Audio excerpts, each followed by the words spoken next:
Assalamualaikum warahmatullahi wabarakatuh. Apa kabar semua teman-teman? Semoga dalam keadaan sehat walafiat. Seperti yang kamu ketahui bahwa saat ini pandemi COVID masih tinggi dan masih merajalela di mana-mana. Tapi sudah mengalami sedikit penurunan.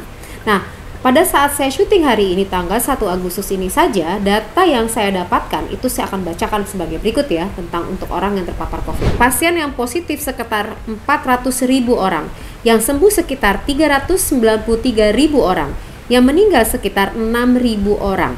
Nah, data ini saya dapatkan update terakhir 1 Agustus 2021. Namun, walaupun demikian, yang sudah sehat, sembuh kembali juga banyak kok. Kita lihat grafik berikut ini ya. Nah, karena pemberitaan mengenai COVID ini begitu banyak dan marak, itu terkadang menimbulkan kekhawatiran dan ketakutan.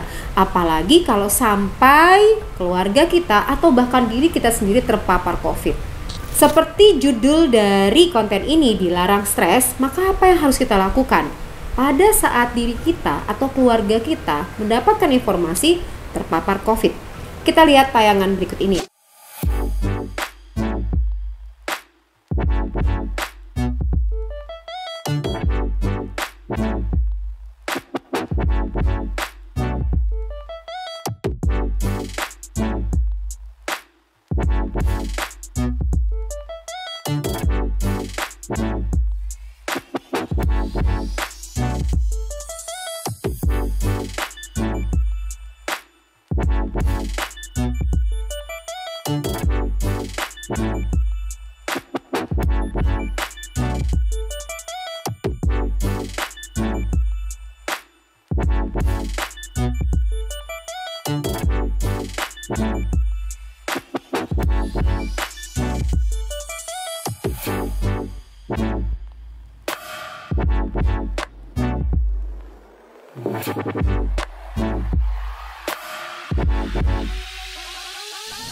Menarik ya dari video tersebut bagaimana seorang ojol ya itu bertanggung jawab terhadap keselamatan orang lain, di mana pada saat ia terpapar COVID, dia dengan sadar melakukan karantina selama 14 hari.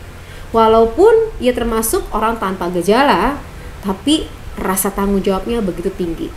Kenapa? Karena ia sendiri kondisinya fit, bisa jadi ada virus di tubuhnya, bisa menularkan kepada orang lain. Maka keputusan untuk karantina secara mandiri itu adalah keputusan yang tepat. Nah, ini menarik banget sih menurut saya. Nah, terus kenapa sih pada saat seseorang dinyatakan positif, walaupun tadinya nggak ada gejala, tiba-tiba bisa langsung demam loh, bisa langsung pilek, bisa langsung batuk, yang tadinya sebenarnya nggak ada gejala, tapi begitu mendapatkan informasi positif, maka gejala itu muncul. Kenapa ya? Nah, kali ini kita akan membahas pendekatan secara psikologis agar apabila kamu terpapar COVID-19 atau keluarga kamu bisa diatasi dengan baik. Pendekatannya dengan pendekatan secara psikologis. Namun untuk membahas lebih lanjut lagi, silakan kamu like, subscribe, and share terlebih dahulu. Serta tekan tanda lonceng untuk notifikasinya. Terima kasih. Oke, kita akan masuk pembahasan lebih lanjut.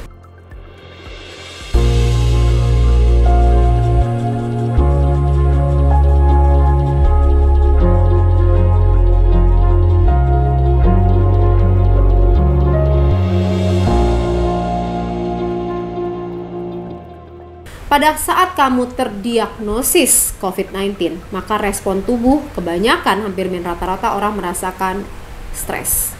Stres itu apa sih? Tekanan. Rasa tekanan yang dirasakan oleh orang lain tapi tidak tahu bagaimana cara untuk mengelolanya. Kemudian juga muncul rasa cemas, kekhawatiran yang belum terjadi karena terjadi di waktu ke depan, bukan sekarang. Selain itu juga muncul yang namanya depresi dan berbagai macam gangguan psikologis lainnya. Perasaan yang muncul pertama. Kenapa muncul perasaan-perasaan tersebut? Pertama adalah ada rasa kekhawatiran atau ketakutan apa yang akan terjadi sama dirinya kelak. Karena seperti kita ketahui, pemberitaan, media menjelaskan informasi kematian demi kematian yang diperlihatkan, sehingga membuat orang begitu takut sekali. Ketakutan yang tidak bisa dibayangkan karena itu dirasakan oleh dirinya. Takut kematian, takut tidak ada oksigen, takut besok masih ada atau enggak. Kemudian juga ada rasa kecemasan yang dirasakan. Bagaimana ia bisa menyelesaikan rasa kekhawatiran ini? Karena kalau dia tidak sembuh bagaimana? Kalau dia tidak bisa kembali normal seperti apa? Kemudian juga untuk orang yang bekerja akan mengalami pada saat orang terdiagnosis terkena COVID-19, maka muncul berbagai macam tekanan secara psikologis yang hadir, yaitu diantaranya kecemasan, ketakutan, kekhawatiran, serta depresi, dan berbagai macam perasaan lainnya. Kenapa hal tersebut muncul? Bahkan panik juga muncul. Kenapa hal tersebut muncul? Pertama, ia khawatir apa yang terjadi dengan dirinya kalau tidak sembuh dari COVID itu.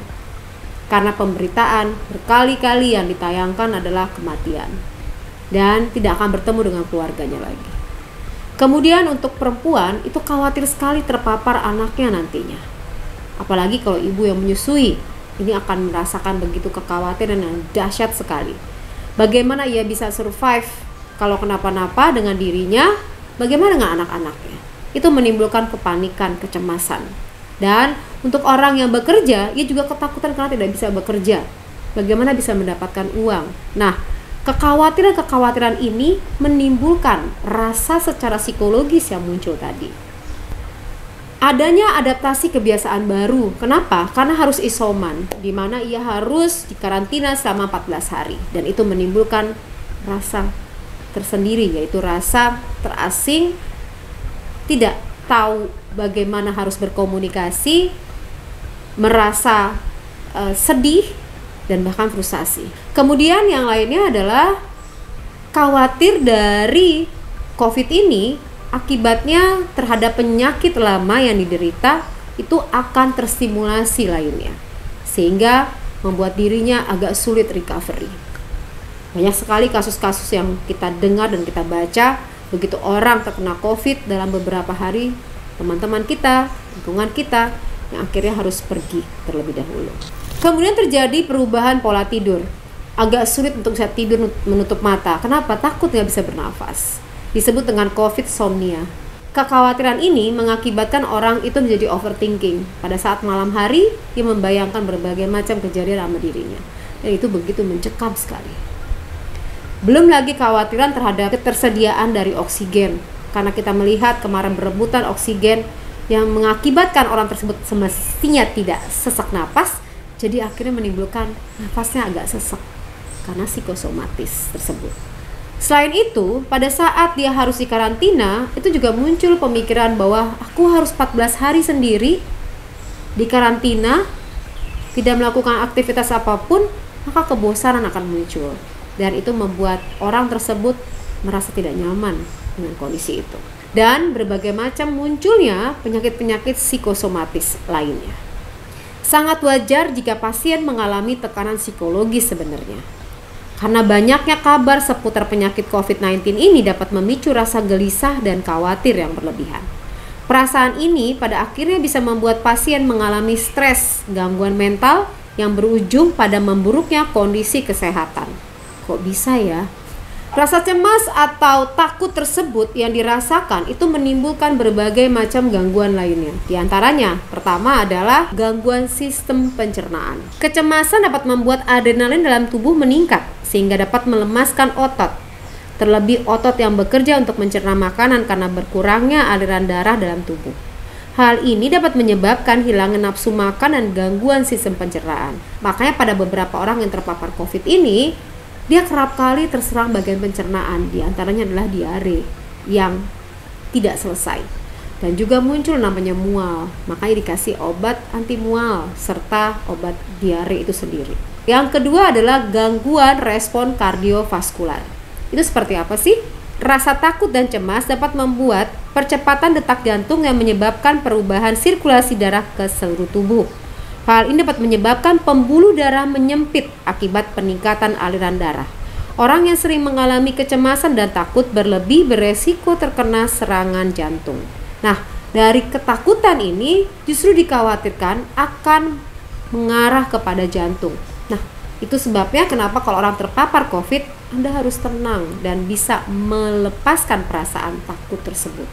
Berikutnya, orang takut dan cemas juga mengalami persoalan dalam pola pernafasan. Orang yang cemas memungkinkan mengalami pernafasan yang semakin cepat. Hal ini membuat paru-paru bekerja lebih keras daripada biasanya. Jadi kalau misalnya kamu makin takut pada saat kamu merasakan, wah aku kena COVID, makin kamu takut, maka pernafasan kamu akan menjadi terganggu. Maka saturasi kamu naik turun. Itu sebabnya kamu perlu tenang. Kemudian yang selanjutnya adalah menurunnya imunitas tubuh. Nah, ini menjadi bahaya sekali kalau sampai itu terjadi kepada diri kamu. Orang yang cemas membuat hormon kortisol dalam dirinya melakukan pencegahan pelepasan zat yang menyebabkan peradangan dan mematikan sistem kekebalan tubuh untuk melawan infeksi dari luar tubuh. Bagaimana kamu bisa menyelesaikan dan meningkat imunnya kalau kamu sendiri punya ketakutan yang berlebihan pada saat kamu terpapar? Sekarang kita masuk, bagaimana sih solusinya? Solusi bagaimana sih? Yang pertama, fokus apa yang masih bisa kita kontrol. Anda mungkin tidak tahu bagaimana Anda terinfeksi atau berapa lama Anda untuk pulih. Alih-alih Anda ingin memfokuskan energi Anda untuk bisa menyelesaikan pengobatan diri sendiri, malah Anda mengalami penyesalan dan fokus terhadap peristiwa di waktu lalu.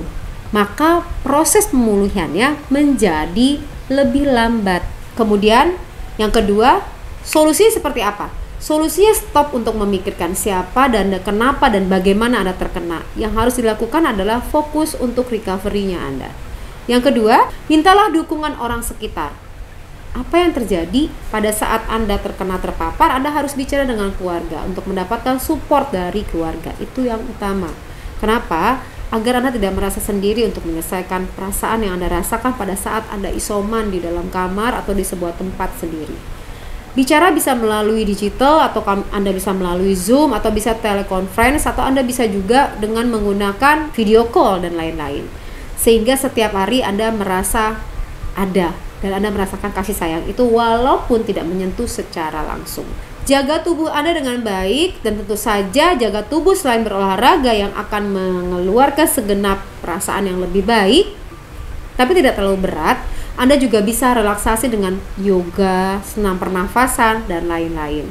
Sehingga rasa yang Anda rasakan, ketakutan, kecemasan itu bisa Anda lepaskan dengan baik. Yang keempat, lakukan kegiatan yang Anda sukai.